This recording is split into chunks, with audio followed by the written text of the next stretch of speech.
Hello. So as you know कि भाई हमारी जो बॉडी है वो कॉन्स्टेंटली आपको ठीक रखना चाहती है, आपको सेफ रखना चाहती है बहुत सारी चीज़ों से। जैसे कि अगर आप लोग कहीं बाहर कुछ जंक फूड पे खाते हो, किसी पानी पूरी के रेडी पे जाके अगर कुछ खा रहे हो, तो वहाँ पे तो पता होगा कि आपको कि हाइजीन प्रैक्टिसेस उतनी अच्छी नहीं होती हैं। पर अक्सर हमें उसके वजह से कोई प्रॉब्लम्स नहीं आती। जैसे कि हम जानते हैं कि वहाँ के कंटामिनेटेड वाटर में शायद पानी वहाँ पे कंटामिनेटेड हो, तो उसके अंदर अमीबा हो सकता है या फिर कोई और चीज़ें हो सकती है जिसकी वजह से हमें फूड पॉइजनिंग हो सकती है, कुछ और हो सकती है। बट हमारी बॉडी इतनी छोटी-मोटी चीज़ों के साथ डील खुद से कर लेता है और हमें पता भी नहीं चलता। तो ऐसी कौन-सी स्पेशल सिस्टम है जो हमें हमेशा ठीक रखती है? आप लोग अपने स्क्रीन पर देख ही सकते हो अभी इम्यूनिटी हमारी और इम्यून सिस्टम हो रखी है। इम्यून सिस्टम टेक्निकली कोई एक स्पेसिफिक ऑर्गन नहीं है। ये बेसिकली आप लोगों का मल्टी डिसिप्लिनरी लोगों से बना हुआ है। कुछ सेल्स है, कुछ प्रोटीन्स है, कुछ लिटरली एसिड्स है, कुछ केमिकल्स है। सारी चीजें मिलके आप लोगों की बॉडी को डिफेंड करने की कोशिश कर रही है यहाँ पे।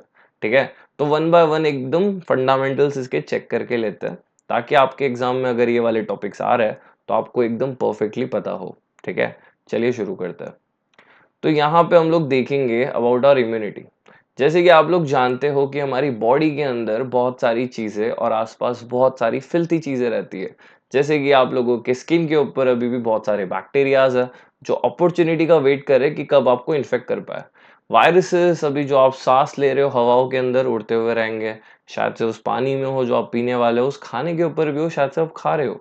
ठीक है, इसके साथ साथ में प्रोटोजोन्स भी है, उनके साथ में खतरा करवा रहे हैं। जैसे कि अभी का जो सीजन चल रहा है मानसून का, तो इस दौरान तो इनकी तो भाई बल्ले बल्ले हो रखी है। तो प्रोटोजोन जैसे कि आप लोगों के प्लाज्मोडियम आपको मलेरिया करवाने के लिए हमेशा रेडी होते हैं। साथ साथ में आप लोगों के अंदर वेनम की भी खतरे होते हैं। जैसे कि सांप डस लेगा तो सांप के डसने के बाद में आपकी बॉडी लड़ती है। ठीक है, ड्रग अब्यूज करते हो तो उसकी वजह से भी बहुत प्रॉब्लम्स आते हैं। साथ साथ हम जब पॉल्यूटेंट्स को भी इंटरेक्ट करते हैं, जैसे कि गाड़ी से ड्राइव कर रहे हो, तो पॉल्यूटेंट्स भी आपके बॉडी के अंदर एंटर करते हैं।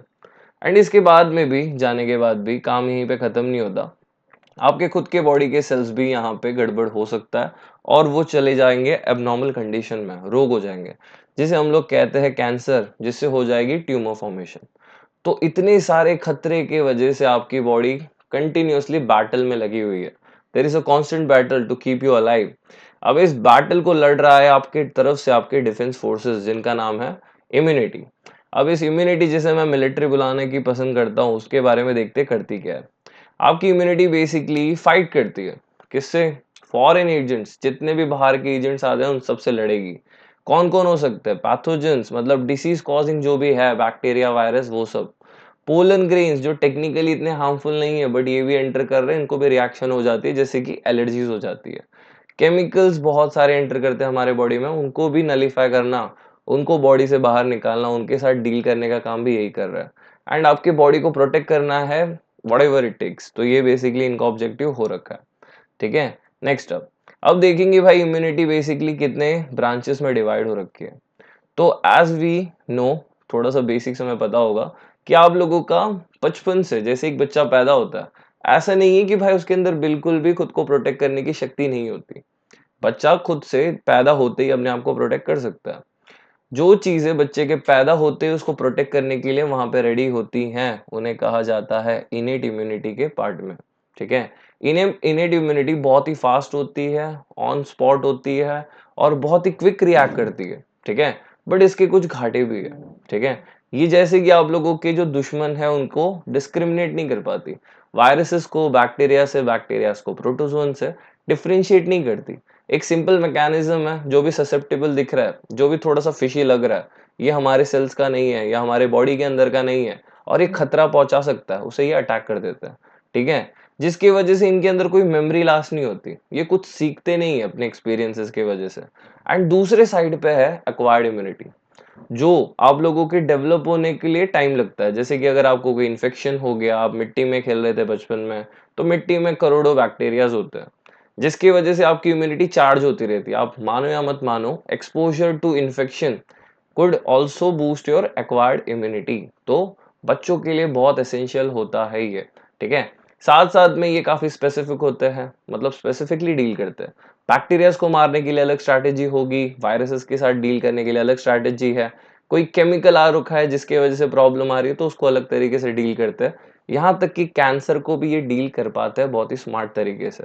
मान के चलो ये आप लोगों के ब्रेन्स वाले हैं, ये बड़े स्मार्ट लोग हैं, ये स्पेशल फोर्सेस वाले हैं, ठीक है, बट इनको थोड़ा टाइम लगता है स्पॉट पे आने के लिए, तो थोड़े से स्लोअर रिस्पॉन्स देते हैं ये वाले लोग, ठीक है। बट इसके साथ साथ में बट इनको एक मेमोरी डेवलप होती है। अगर एक बार आपको इन्फेक्शन हो रही है तो उसकी इन लोग पूरी तरीके से मेमोरी डेवलप कर लेंगे, बट सेकेंड टाइम जब रिस्पॉन्स आएगा तो इनकी रिस्पॉन्स होगी बहुत ही तगड़ी और बहुत ही फास्ट, जिसके वजह से बीमारी को कर दिया जाएगा ठीक, ठीक है। तो यहाँ तक आप लोगों को बेसिक पता हो गया रहेगा। अब हम लोग डिटेल में देखते थोड़ी बहुत इनेट के बारे में। अब इनेट के अंदर डिटेल्स थोड़ी बहुत क्या होगी, देखो आपकी बॉडी बेसिकली एक बंकर के जैसी है जो बेसिकली किसी को भी अंदर आने नहीं देने वाली, ठीक है। तो इनेट के अंदर सबसे पहले तो हम लोग चेक करने वाले हैं बैरियर्स के बारे में। जैसे कि आप जानते हो कि हमारे इंडिया को भी प्रोटेक्ट करने के लिए बॉर्डर पे हमने लगा रखी है, एकदम जालियां लगा रखी है, पूरी तरीके से नेटेड है, ठीक है। तो वहां पे भाई उस जाली को कोई पार नहीं कर सकता पाकिस्तान से, मोस्ट ऑफ द टाइम वो काफी रिस्की बना देता है। इसके साथ साथ में हमारी बॉर्डर्स वेल लिट है पाकिस्तान के साइड, सब कुछ एकदम क्लियरली पता चल जाएगा। तो जिसकी वजह से आप लोगों के ये जो इन्वेडर्स है जैसे कि बैक्टीरियाज, कोई भी एंटर नहीं कर पाता, जिसकी वजह से बैरियर बनाते हैं आपके बॉडी के the first line of defence, जो फिजिकली भी हो सकता है, केमिकल मीन से भी हो सकता है, या फिजियोलॉजिकल मीन जैसे कि कुछ एंजाइम्स को यूज करके भी हो सकता है। इसके अंदर बच्चों आपको याद रखने के लिए कुछ चीजें जो मैं आपको बताता हूँ। आपकी बॉडी की सबसे बड़ी फर्स्ट लाइन ऑफ डिफेंस है जो आपके बॉडी को इस दुनिया से, बड़ी जर्मी दुनिया से अलग करती है, जिसका नाम है बच्चों स्किन। स्किन आपके बॉडी को फुल्ली प्रोटेक्ट करती है, बेसिकली केराटिनियस है, जिसकी वजह से यहाँ पे कोई कोई डैमेज नहीं कर पाता जल्दी, कोई अंदर घुस नहीं पाता, ठीक है, जिसकी वजह से आपकी बॉडी के अंदर की चीजें प्रोटेक्टेड है, ठीक है। पर जैसे कि आप लोग जानते हो कि हमारा बॉडी ओपन होता है टू द आउटर वर्ल्ड, ठीक है। कैसे ओपन होता है सर? ओपन होता है through the portals of entry. अब पोर्टल्स ऑफ एंट्री मतलब ऐसे स्पॉट जहां पे आपके बॉडी के अंदर कोई चीज अंदर और बाहर जा सकती है। एग्जाम्पल आपके कान, आपका नाक, आपकी आंखें, आपका माउथ, आप लोगों के नीचे के पार्ट्स जैसे कि आप लोगों के जेनाइटल्स, आप लोगों का एनस। तो ये सारे पार्ट्स के आसपास भी प्रोटेक्शन बढ़ानी पड़ती है। वहां पे प्रोटेक्शन देने के लिए बच्चों होती है म्यूकस मेम्ब्रेन्स। ये म्यूकस मेम्ब्रेन्स बहुत ही अच्छा तरीका है प्रोटेक्शन देने का, ठीक है। तो सारे के सारे आप लोगों के जैसे कि डाइजेस्टिव ट्रैक्ट्स हो गए, डाइजेस्टिव सिस्टम हो गया, रेस्पिरेटरी सिस्टम हो गया, इसके बाद में आप लोगों का जो एक्सक्रीटरी सिस्टम है, रिप्रोडक्टिव सिस्टम है, ये सारे के सारे लाइंड है बाय म्यूकस मेम्ब्रेन्स। अब देखते हैं कि फिजिकल मीन्स में, फिजिकल फैक्टर्स में स्पेसिफिकली क्या है। पहला वाला तो आप लोगों का toughest layer of the skin जिसे हम एपिडर्मिस कहते हैं। दूसरा इसके बाद में आप लोगों की नीजल के यहाँ पे या फिर पूरे के पूरे बॉडी में ही म्यूकस होती है, जिसके अंदर आप जैसे ही सांस लेते हो सारा का सारा डस्ट वहां पे ट्रैप हो जाता है। इससे पहले कि कोई चीज अंदर घुसे आपके नाक के अंदर, तो आपके नीजल हेयर्स होते हैं जो फिल्टर के जैसे काम करते हैं और बड़े पार्टिकल्स को यहीं पे ट्रैप करते हैं with the help of mucus. Cilia होती है आपके पूरे के पूरे रेस्पिरेटरी ट्रैक में, जिसकी वजह से अगर कोई धूल गलती से अंदर चली भी गई है तो उसको अपन ढकेल के ऊपर लेके आ जाएंगे और वो बाहर निकल आएगी। एपिग्लोटिस जो बहुत सारे बैक्टीरियल इन्फेक्शंस को नीचे जाने नहीं देती, अपर रेस्पिरेटरी ट्रैक तक ही रखती है। अब चलते केमिकल मीन्स में। केमिकल्स के अंदर आप लोगों का सीबम, सीबम आपका स्किन रिलीज करता है जिसके अंदर एंटी माइक्रोबियल प्रॉपर्टीज भी होती है, बहुत सारे बैक्टीरिया फंगस को ये डील करता है यहाँ पे। ईयर वैक्स आपके कान को प्रोटेक्ट कर रहा है। पर्सपिरेशन, पसीने की वजह से ये शेड ऑफ हो जाते हैं। सलाइवा जिसके अंदर बहुत सारी एंजाइमेटिक प्रॉपर्टी है जो बेसिकली बैक्टीरिया को वहीं पे मार डालता है। गैस्ट्रिक जूसेस जैसे कि HCl, पेट, आपका ये स्टमक के अंदर का एसिड आपके बॉडी का बहुत ज्यादा प्रोटेक्शन प्रोवाइड करता है। लैक्टिक एसिड कहाँ पे? वजाइनल ओपनिंग के आसपास, वजाइना के अंदर थोड़ी सी एसिडिक पीएच रहती है, जिसकी वजह से उस घर पे इन्फेक्शन होने की चांसेस कम होती है। अगर पीएच चेंज हो गया तो वजाइना में इन्फेक्शन हो सकता है। इसी के साथ में आप लोगों का जो यूरिन वाला सिस्टम है, वहां पे यूरिन हो रखा है, यूरिन भी लाइटिक थोड़े से कंपाउंड्स होते हैं जिसकी वजह से प्रोटेक्टेड है। इन केस आप लोगों के ये जो बैक्टीरियाज है, अगर गलती से कोई घाव लगती है या फिर कोई वुंड होता है, उसके थ्रू अंदर घुस जाते हैं, तो खतरे की बिल्कुल कोई बात नहीं है बच्चों। अगर इन लोग ने फर्स्ट लाइन ऑफ डिफेंस पार भी कर दिया तो हमारे पास कुछ चीजें हैं जो इनके लिए रेडी हो रखे हैं, हमेशा वहां पे गार्ड पे होते हैं। जैसे कि आप जानते हो बॉर्डर के आसपास आप लोगों के पोस्ट होते हैं जहां पे आप लोगों के मिलिट्री वाले पोस्टेड है, ठीक है। तो अब हम बात करेंगे हमारे सोल्जर्स के बारे में, जिस आएंगे फॉर्म्ड एलिमेंट्स या फिर सेलुलर पार्ट में। Those make up the second line of defence of our body, second line of defence of our body. तो इसके अंदर ना बच्चों सिर्फ सेल्स नहीं है, इसके अंदर बहुत सारी चीजें भी हैं। सेल्स तो है ही, डिफेंसिव सेल्स जिनको मैंने सोल्जर्स लिख रखा है, साथ साथ में स्ट्रैटेजीज है, एंटी माइक्रोबियल सब्सटेंसेस है, जो थोड़ी देर में हम लोग उनके बारे में भी देखेंगे, ठीक है। अभी हम लोग शुरुआत करते हैं सेल्स के साथ में। तो आपके सेल्स के अंदर ना बच्चों दो ग्रुप बना रखा है इन लोगों ने। एक है ग्रैन्युलोसाइट्स, मतलब इनके सेल को अगर आप लोग देखोगे तो इनको देखने पे लगेगा कि इनके अंदर छोटे छोटे ऐसे डॉटेड स्ट्रक्चर है, जिसकी वजह से इनका नाम पड़ गया ग्रैन्युलोसाइट, ग्रैन्यूल कंटेनिंग साइट्स।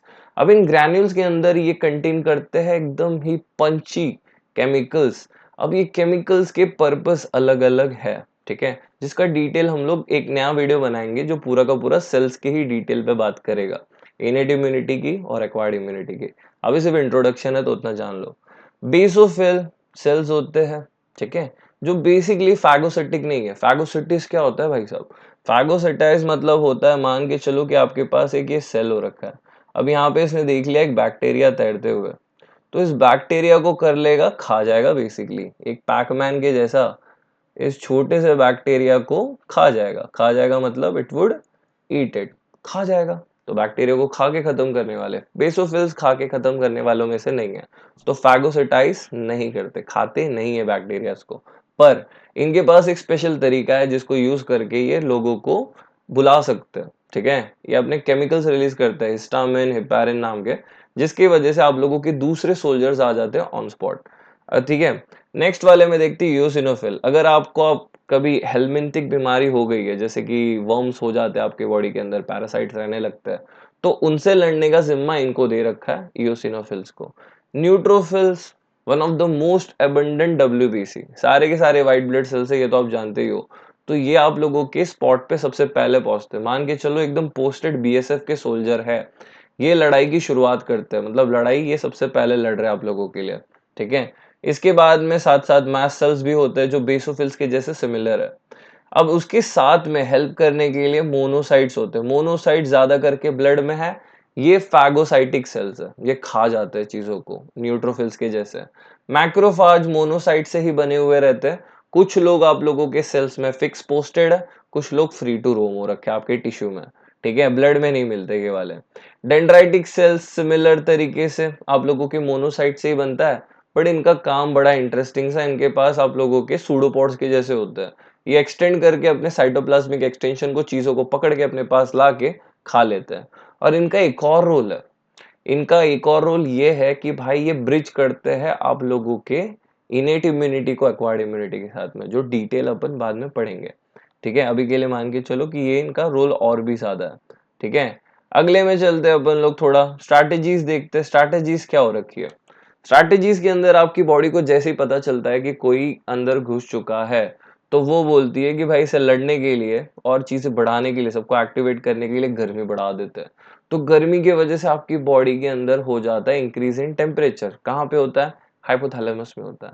इसके साथ साथ में जो लोकल साइट है वहां पे इन्फ्लेमेशन हो जाती है। इन्फ्लेमेशन एक वॉर जोन, चीजों को कट ऑफ करके आप लोगों के व्हाइट ब्लड सेल्स लड़ रहे हैं इन पैथोजेंस के साथ, बैक्टीरियाज वायरस जो भी घुसा है उधर पे, उससे लड़ाई चल रही है, उसको मिटिगेट किया जा रहा है। एंटी माइक्रोबियल सब्सटेंसेस आपके पूरे बॉडी में होते हैं जो प्रोटेक्शन आपको देते हैं। चलते हैं अगले वाले में, एक्वायर्ड इम्यूनिटी पे। एक्वायर्ड इम्यूनिटी के अंदर बच्चों हम लोग ने देखा था कि भाई ये थोड़े से अडेप्टिव है, बट थोड़ा सा स्लो रिस्पॉन्स है, क्योंकि इनको टाइम लगता है थोड़ा सा चीजों के बारे में समझने के लिए। तो इनके अंदर बच्चों दो डिविजन्स है, और इनके अंदर के सेल्स को लिम्फोसाइट्स बोला जाता है। अब ये लिम्फोसाइट्स भी बाकी डब्ल्यूबीसीज के जैसे बोन मैरो के अंदर ही प्रोड्यूस होते हैं, ठीक है। बट इनका दो अलग अलग नाम पड़ा हुआ है, एक बी सेल से नाम से फेमस है, दूसरा टी सेल के नाम से फेमस है। बी सेल आप लोगों के बोन मैरो में ही बनते हैं और वहीं पे इनकी ट्रेनिंग भी होती है। T cells on the other hand B cell में बॉर्न होते हैं, but they go to the thymus for further development, ठीक है। तो वैसे हो गया। अगर मान के चलिए कि भाई बी सेल्स को एक्टिवेट कर दोगे आप लोग, तो ये बन जाएंगे प्लाज्मा सेल्स और रिलीज करेंगे एक स्पेशल प्रोटीन जिसका नाम है एंटीबॉडीज। अब ये एंटीबॉडीज के काम बहुत सारे हैं। अभी के लिए मान के चलो कि बैक्टीरियाज को जाके पकड़ लेते हैं, टारगेट करते हैं और एक तरीके से इनको न्यूट्रलाइज कर दिया जाता है, ठीक है। तो ये इनका जरूरत है। एंड इनमें से कुछ सेल्स जो एक्टिवेट होने के बाद में क्या बन जाएंगे, बैकअप रह जाएंगे, जिनको क्या बोलेंगे, मेमोरी बी सेल्स। इसी के साथ में चलते हैं सेल मीडिएटेड इम्यूनिटी में। सेल मीडिएटेड इम्यूनिटी कहाँ पे लगेगी भाई साहब, ह्यूमोरल इम्यूनिटी आप लोगों का ब्लड का हो गया। मतलब ब्लड को प्रोटेक्ट करना था, क्योंकि ब्लड के अंदर आप लोगों के बहुत सारे पैथोजेंस घुस सकते हैं। जैसे कि बहुत सारे वायरसेस आ सकते हैं, कुछ गलत चीजें आ सकती है, बैक्टीरियाज आ सकते हैं, ट्यूमर कॉजिंग सेल्स आ सकते हैं। तो उनसे प्रोटेक्शन के लिए आप लोगों का ब्लड बेसिकली हो रखा है हाईवे, बेसिकली हो रखा है सबसे बेस्ट जगह, ठीक है।